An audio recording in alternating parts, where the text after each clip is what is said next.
A propósito del programa del otro día, en el cual realizábamos un análisis del último documento de la RAND Corporation de Oh, hace 2 semanas, esto de abandonar la guerra, Estados Unidos ya no quiere una guerra, un documento publicado hace una semana y media, si no recuerdo mal, incluso Victoria Nuland eh, realizando un llamado también a abandonar la guerra en Ucrania, porque los intereses aparecen cumplidos y el objetivo real de fondo aparece en China. Esta es la nueva, ¿no? claro. Después de aquel documento de 2019 de vamos a patrocinar una guerra, ahora un nuevo documento, objetivos cumplidos, fin de esa guerra, el reenfoque Claro. en China. ¿Qué, en tu opinión, considerando la situación actual en Rusia, el envío de tanques ahora, qué presenciamos ahí? ¿Una escalada aún mayor? ¿En algún momento Estados Unidos desactivará el conflicto, por lo menos de su parte? Mira, yo creo que es un poco la confirmación de que Estados Unidos no puede ganar la guerra, de que para derrotar a Rusia, Estados Unidos tiene que poner tropa en el terreno, como se dice en el lenguaje militar. No tienen condiciones de poner tropa en el terreno, no tienen condiciones políticas, no sé si las tienen económicas, no tienen condiciones internacionales.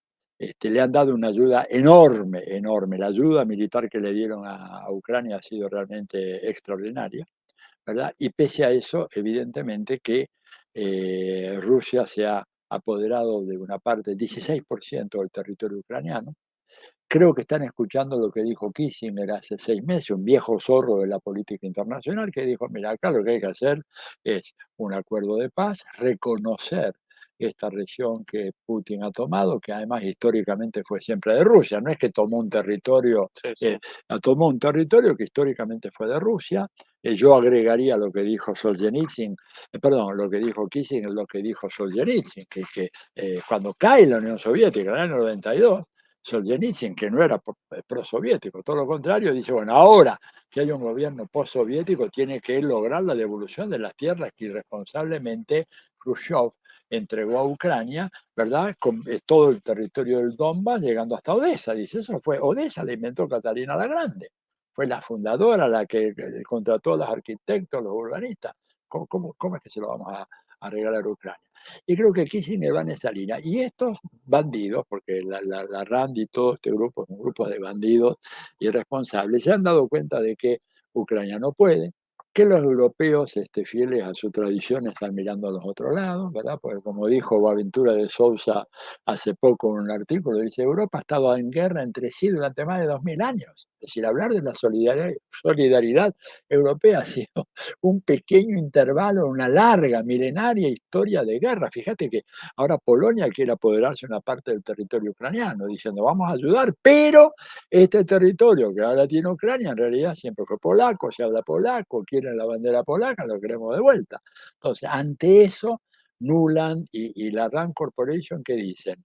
Ahí ya no tenemos nada que hacer y además porque hay un dato muy significativo. Las sanciones económicas no funcionaron.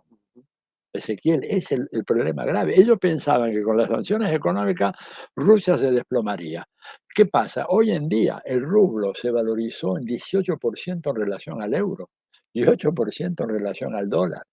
Y el comercio exterior de Rusia ha avanzado enormemente, incorporando a países de esta globalización euroasiática. India se ha convertido en un socio comercial muy importante, ¿no es cierto?, de Rusia, comprando los excedentes de petróleo y de gas que antes iban a Europa, que alimentaban la competitividad de la industria europea y que ahora ya no existe eso.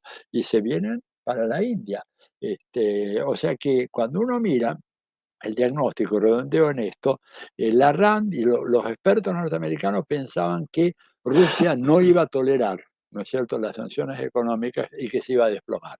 Y yo diría que paradojalmente pasó lo siguiente, Rusia demostró ser mucho más fuerte económicamente y su ejército, probablemente por limitación en el uso de ciertas armas, no resultó ser tan arrasador, aunque evidentemente han conquistado, vuelvo a repetir, el 16% del territorio ucraniano, pero podrían haber sido mucho más letales, probablemente probablemente se abstuvieron de hacer eso porque la dirigencia rusa y Putin, que no es ningún tonto, todo lo contrario, Putin es el estadista más sobresaliente que tenemos en el concierto actual.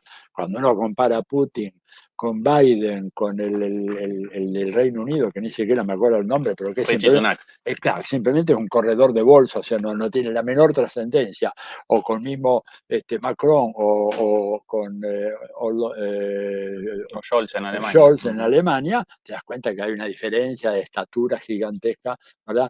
Putin habrá pensado, bueno, yo sí puedo infligir un daño muy grande tirando todo el arsenal posible, no el atómico, ¿no? El arsenal convencional, aviones, etcétera, pero Ucrania va a estar siempre ahí al lado y tenemos que buscar la manera de que se minimice, ¿verdad?, el daño, cosa de que sea posible firmar un acuerdo de paz duradero.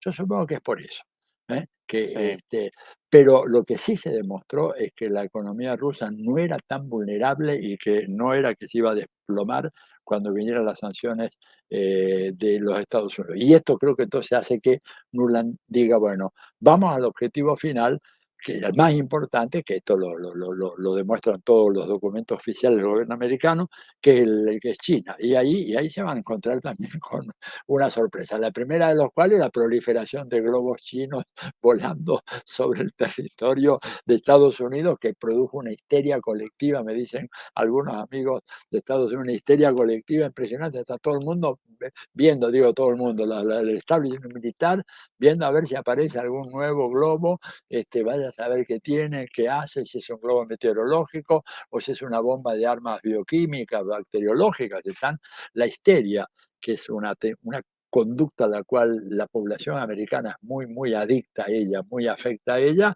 está agarrando fuerza nuevamente. Y bueno, y Biden dijo, tiren abajo a todos los globos. Bueno, vamos a ver qué pasa con eso. Pero China va a ser un hueso durísimo de roer. sí. ¿Eh? Esa histeria colectiva, Tilio, generó esta situación cómica o tragicómica en realidad de la aclaración de la Casa Blanca respecto a que no habían aparecido extraterrestres, Claro, UFOs, como lo llaman en inglés, ovnis, sino que habían realizado el derribo de aparentemente globos creados por los humanos, porque ya proliferaba el rumor de invasión extraterrestre o un delirio parecido. Esto caracteriza mucho a la caracteriza. sociedad Y, estadounidense, de estos rumores, así estas locuras colectivas y cualquier verdura, ¿no? Como y, por ejemplo esto. y demuestra en manos de quienes estamos, ¿no? Faltaría ahora que alguien de Washington pase a decir de que, bueno, en función de la nueva cartografía que demuestra que la Tierra realmente es un plano, que no es una esfera, y digo, Sí, realmente es parte de esta desesperación, ¿no? Yo creo que Estados Unidos está elaborando algo que reconozcamos muy difícil, ¿no? Le costó mucho al Imperio Británico elaborar tu propia declinación. Y que esto no significa que Estados Unidos va a ser un país irrelevante, va a seguir siendo una enorme potencia, pero ya no con los poderes omnímodos que gozó en el pasado. Eso se acabó, porque además los aliados se le están dando vuelta. O sea, que Arabia Saudita admita venderle petróleo a China y China le pague con moneda local, con yuanes. Esto es algo que no estaba en la peor pesadilla de Brzezinski o de Kissinger o ninguno de los estrategas americanos. Pero lo que pasa es que los sauditas se dan cuenta de que hay una realidad y que esa realidad es que Estados Unidos, ¿no es cierto?, no tiene cómo sostener ese papel de primacía absoluta que desempeñó durante un periodo relativamente corto cuando uno mira la historia de la humanidad en la larga duración. sí. Respecto a las cifras de crecimiento de la economía rusa, las últimas cifras establecían que la economía rusa había retrocedido apenas 2,5%, cuando durante todo el año vaticinaban una caída del 20% de un país en guerra Claro, contra la claro, OTAN. claro, claro. Así que aparecieron mejores números que los anunciados por el propio Putin, y Europa y muchos países del mundo sin guerra, por lo menos no en una guerra directa, aparecen en niveles de recesión casi similares. Sí, y Eh, con una conflictividad interior, te digo que cuando uno mira los datos que hay sobre las protestas sociales, el mal humor social en muchos países europeos, la sensación de frustración, el desencanto con la democracia, empiezan a aparecer datos muy preocupantes, ¿verdad?